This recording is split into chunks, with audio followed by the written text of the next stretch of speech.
سورہ انعام آیت نمبر 124 ترجمہ۔ اور جس وقت کوئی آیت ان کے لیے آتی ہے تو وہ کہتے ہیں کہ ہم تو ہرگز ایمان نہیں لائیں گے جب تک کہ ہمیں بھی ویسی ہی چیز نہ دی جائے جیسی کہ خدا کے پیغمبروں کو دی گئی ہے۔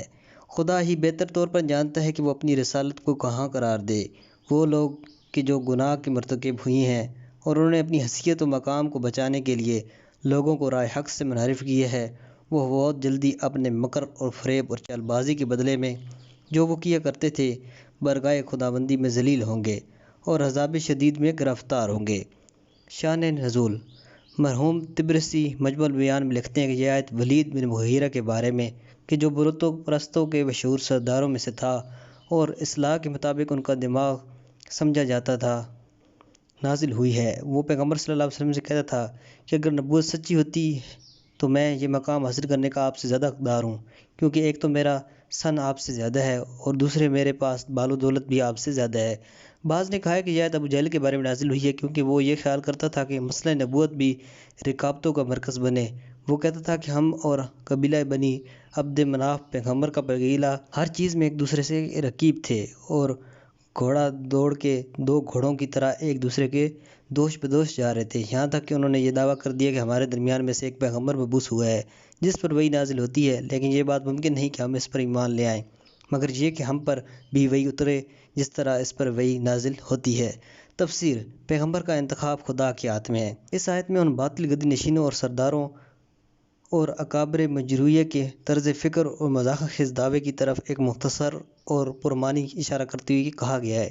جب خدا کی طرف سے کوئی آیت ان کی ہدایت کے لیے بھیجی گئی تو انہوں نے کہا ہم ہرگز ایمان نہیں لائیں گے مگر یہ کہ ہمیں بھی وہی مقامات اور آیات جو خدا کے بھیجے ہوئے رسولوں کو عطا ہوئی ہیں دی جائیں۔ ان کے خیال میں جیسے مقام رسالت اور خلق کی رہبری کا حصول سن و سال اور مال و دولت پر موقوف ہے، قبائل کی بچاکانہ رکابتوں پر، اور گویا خدا بھی اس بات کا پابند ہے اور وہ ان بے ایمان اور مذاق خیز رکابتوں کا خیال کرے اور انہیں صحیح قرار دے۔ ایسی رکابتیں کہ جن کا سرچشمہ انحطاط فکری ہو، جو مفہوم نبوت اور انسانوں کی رہبری کی فکر سے دور ہو۔ قرآن انہیں واضح جواب دیتا ہے اور کہتا ہے کہ ان کی ضرورت نہیں کہ تم خدا کو سبق دو کہ وہ اپنے پیغمبروں اور رسولوں کو کس طرح بنائے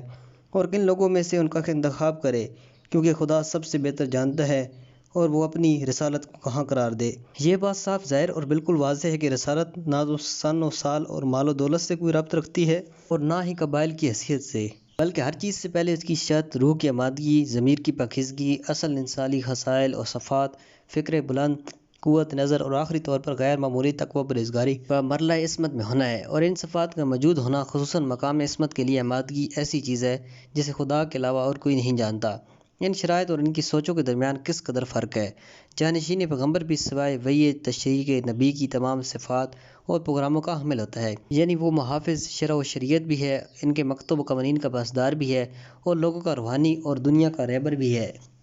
لہٰذا اسے بھی مقام عصمت اور فائز اور خطا و گناہ سے معمون و محفوظ ہونا چاہیے تاکہ وہ اپنی پیغام رسانی کو برابر کر سکے اور رہبر مطاع اور قابل اعتماد نمونہ ہو۔ ایسی دلیل سے اس کا انتخاب بھی خدا ہی کے اختیار میں ہے اور خدا ہی جانتا ہے کہ اس مقام کو وہ کہاں قرار دے، نہ کہ خلق خدا، نہ ہی لوگوں کے انتخاب اور شورى سے یہ ہوتا ہے۔ آیت کے آخر میں اس قسم کے مجرموں اور باطل دعوے کرنے والوں رہبروں کے اس انجام کا ذکر کیا گیا ہے جو ان کے انتظار میں ہے۔ ارشاد ہوتا ہے ان قریب یہ گناہگار لوگ اس مکر و فریب کی وجہ سے جو وہ لوگوں کو گمراہ کرنے کے لیے کرتے تھے ذلت اور حقارت اور عذاب شدید میں گرفتار ہوں گے۔ یہ خود خواہ لوگ چاہتے تھے کہ اپنے غلط کاموں کے ذریعے اپنی حیثیت، مقام اور مرتبے کی حفاظت کریں، لیکن خدا انہیں اس طرح حقیر کرے گا کہ وہ دردناک روحانی گرفت کا احساس کریں گے۔ اس کے علاوہ چونکہ رائے باطل میں ان کی ہوا ہو زیادہ اور ان کی سعی و کوشش سخت تھی، لہٰذا ان کی سزا اور عذاب بھی شدید اور